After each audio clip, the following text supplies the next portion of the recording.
Hello, bonjour, Savan. How are we today? It is Saturday, November the 8th, 2025, here in southwestern Ontario, Canada, by the beautiful shores of Lake Huron. Coming on today to discuss that. Oh, here's the message. I'm just getting it. It's okay to change. That's our message today. So we're going to dwell on that for a little bit.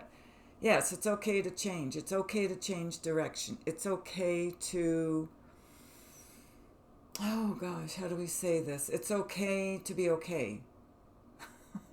It's okay to be okay with another new day. All right. So we're challenging ourselves to complete our mission of thought here. We are correlating with others' thought messages from their higher light, and we're also coordinating and juxtapositioning ourselves to our higher might. So God bless. We give you peace, love, and light. We're speaking to you from our angelic might. Okay, so we're going to get an angelic light download here. And I am going to touch on some 3D aspects as well in regards to my clients this week. There's always a theme that goes on in the substructures of thought here on your world and on your planet. Just like every time we have a meditation group or every time we do a workshop or whatever, when there's a group activity, there is a theme for that group. So everybody has come together in the etheric, and then they show up in the physical to do the work, to learn their lesson, to be taught from their higher light. And they're all there to learn the same thing, the same lesson. So no matter what we talk about in general, it becomes very specific to each individual, and they are all interested in everybody else's questions and answers or information too, because it's just an extension of each one of them. So each one adds to the next until you get the whole puzzle. All the little puzzle pieces are brought together into the one puzzle. So then you understand the lesson you are working on and how to gain more momentum or more ground in doing that. So I made a few jot notes because I know I probably won't be able to remember everything. So the theme seemed to be that we really are working away at our higher lineage line. Okay, so our interdimensional conscious aware line.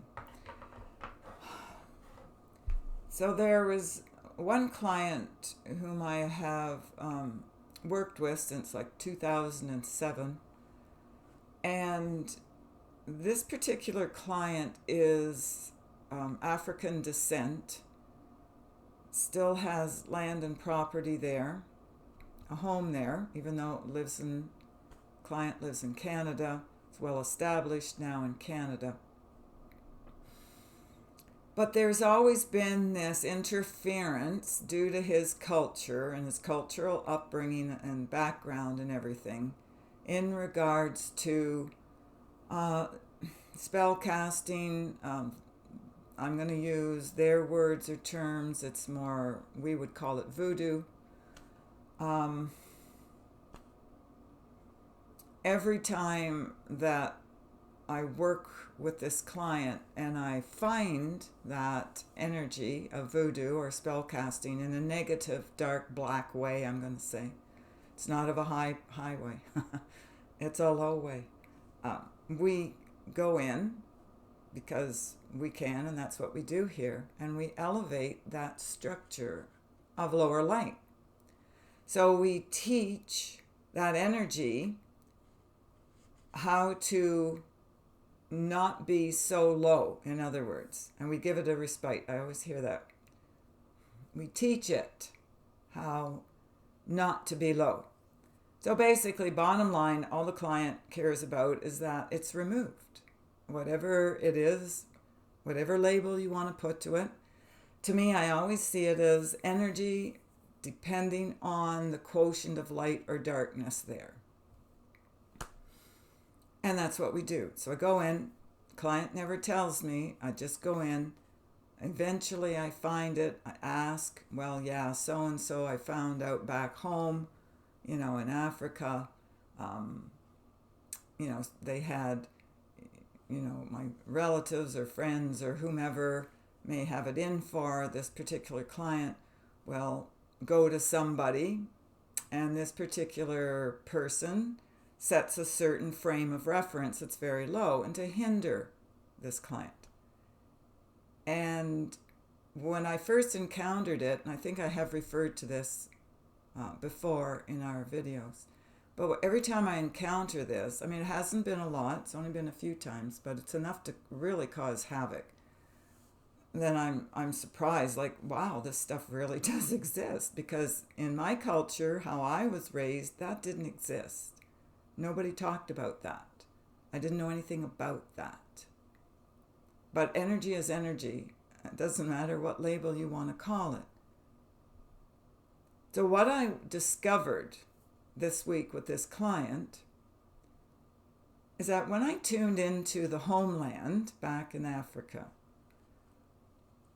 I was advised by Spirit Light that the voodoo and all the low spell casting and everything that's dark, and they want to hurt you and harm you and whatever they want to do, that has lost power. That ability is now gone. And I heard this and I advised my client, like, this is not going to be a big deal anymore. Because everything that I was seeing is that there is now an escape mechanism on your world and on your planet to allow these creatures of lower thought to leave, or as my father would say, cease and desist. And all of this lower vibe energy is going to be dismissed. It's not going to function like it used to. It can't in the higher zones and the higher reaches of our energy fields now. So I advised my client what Spirit was advising me to tell my client is that every time these people try to do something wicked against you, it's not going to happen. Spirit's not going to let it happen. And it's going to backfire. And everything they go to send out will automatically be returned. I was hearing 10 times over then, but I'm hearing now 100 plus.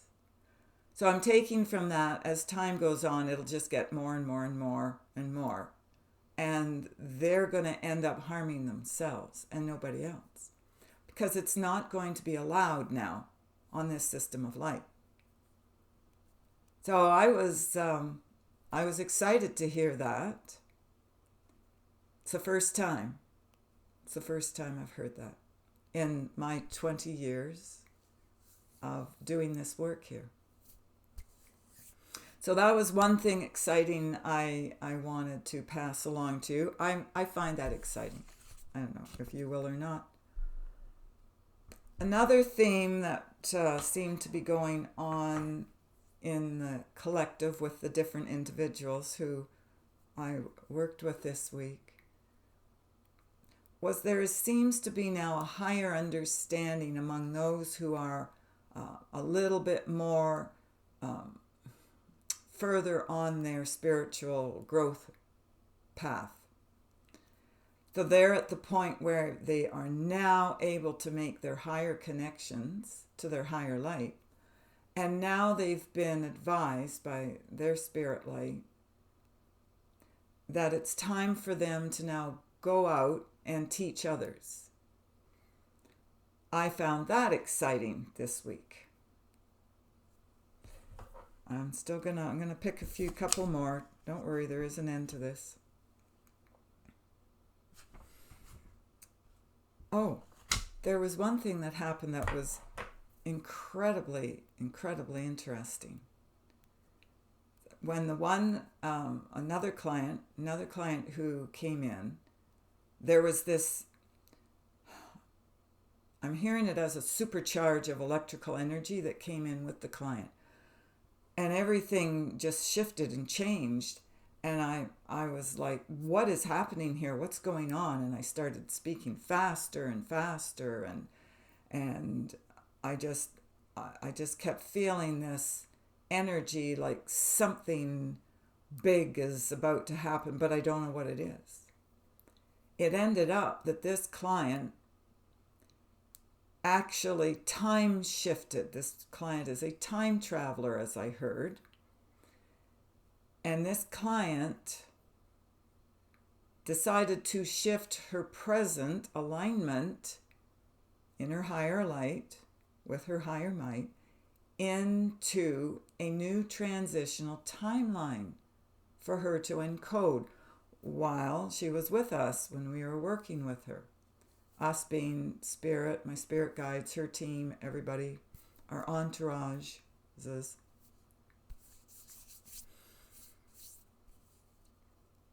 And I witnessed her time shift. So it was good news, bad news for my client, because what the client wanted to create on this timeline she just transcended out of is no longer available. That was the bad news. It's hard when you have your heart set on something that you want to do, right? And you want to create, and then poof, it just disappears.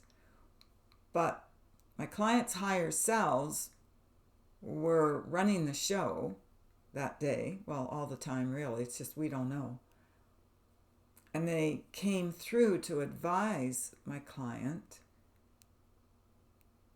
of what the new goal or pathway or procedure, the process in my client's life would be. And it was transcendency. This particular client has a huge purpose here on the planet. And that was divulged to her. And then she began to see, oh yes, the memories started coming back. Yes. So the agreement was there, the understanding was there, the memory codes were awakened.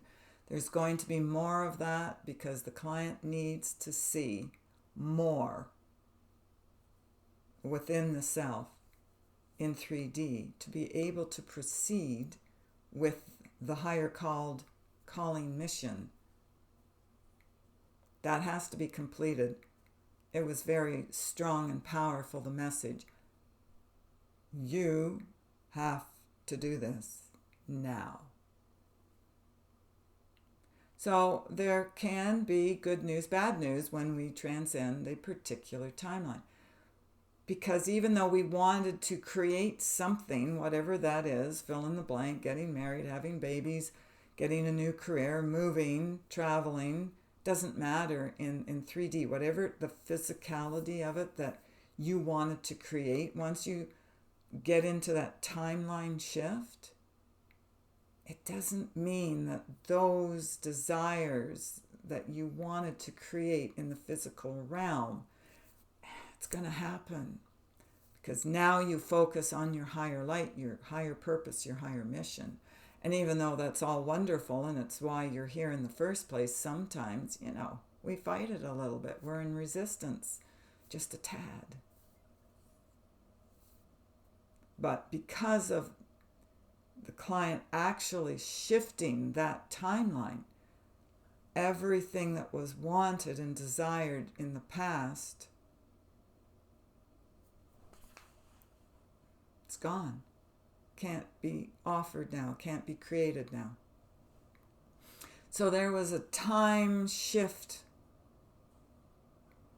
So it was fascinating being allowed to be part of that time shift and being a witness of this client's new timeline. It's only going to get better from here.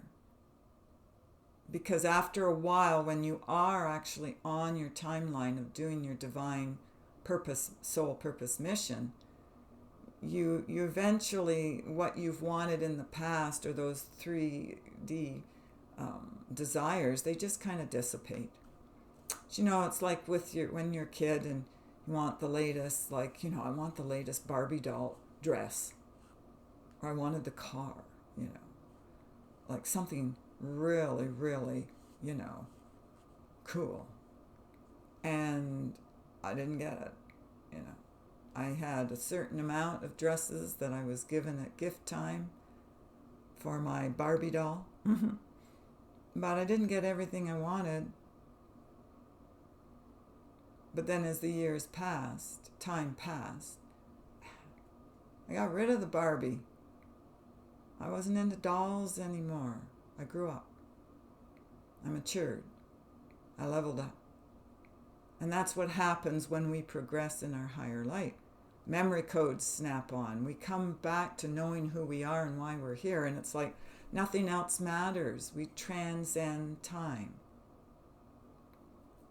And that's all that counts, is why we're here.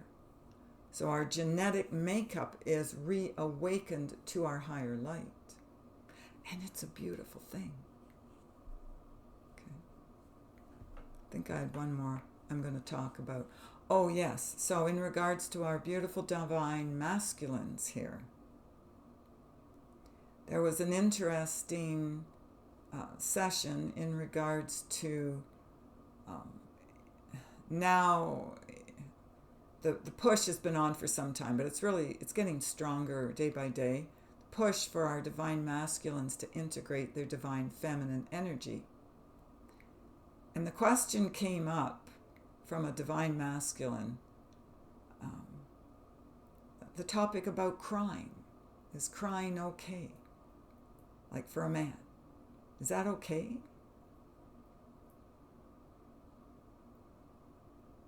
And of course the answer came back, well, yes, of course it's okay. I mean, that's one of the ways we express or expel some of our heartache, heartbreak, because the question was about heartache. I mean, the context was about heartache. Yes, it's okay for men to cry. Bottom line, it's no big deal. You'll learn like our divine feminines have learned. It's a very quick way to relieve ourselves of emotional pain. We drain it. We cry it away, our water, our tears, and it drains away. And we get over it faster. And we don't hang on to it like a lot of our divine masculines may do. In my observance anyway, there's a lot of hanging on to past emotional pain. And then men never get over it. They never progress. They're stuck in their past because of their emotional pain. Divine feminines, more often than not, we're okay crying. It's all right if you're a girl to cry, right? This is the older generations. But that's the paradigm. That's the way we've been raised. I don't know how it is with the young ones coming up now. Hopefully it's not that way. That's very detrimental to our health, to think those limiting, constricting ways, because it restricts you from higher healing. Okay, so crying is a good release, bottom line. Talking is a good release, but not talking to, ad infinitum sort of thing. Like, you got to stop it and actually act at some point. But there are many ways of resting and digesting all of those painful traumas, emotions, experiences out so that you can progress forward on your higher divine timeline. So there are many more processes along our divine line of time. So we're just giving you some examples today. I was advised by Spirit to come on. I don't normally do this, but that's the only message that I was getting, was to converse a wee little bit about some of the different traumas, healings, expressions of lower thought, coming along this way, this past week. And every week we get closer to our higher selves and stronger and further away from our lower selves. So keep up the pace. There is no disgrace. Okay? There is nothing that can be seen as a disgrace with the human race. We're here to learn, experience, and grow, and then help each other on our way up the spiral, the ascension pathway back to our higher light. We're all here to help each other. So forgive and bless each other. And I'm hearing not curse each other. That's hard when we get mad, eh? You know, you get angry. You're angry about some injustice. This planet is not just in the third dimensional context. Energetically, spirit-wise, there is always perfect justice. But in a time capsule, sometimes it takes time to see that. But the anger is just a way, again, to work through the process of the lower light training, brainwashing, traumas, whatever. Fill in the blank for what you want to call them. But we're now on our divine line and we are progressing over time. I'm not hearing anything else to say. I think I covered the message for today. Let's check. Let me check in. Give me a moment. Yeah, that's enough. I'm hearing, yeah, that's enough. Okay, so if you do want to book an appointment with us, you can go to the website www.healingourenergy.ca. I love you always. Take care of yourselves and others, and we will speak with you. We'll be back to speak with you another day. Bye for now.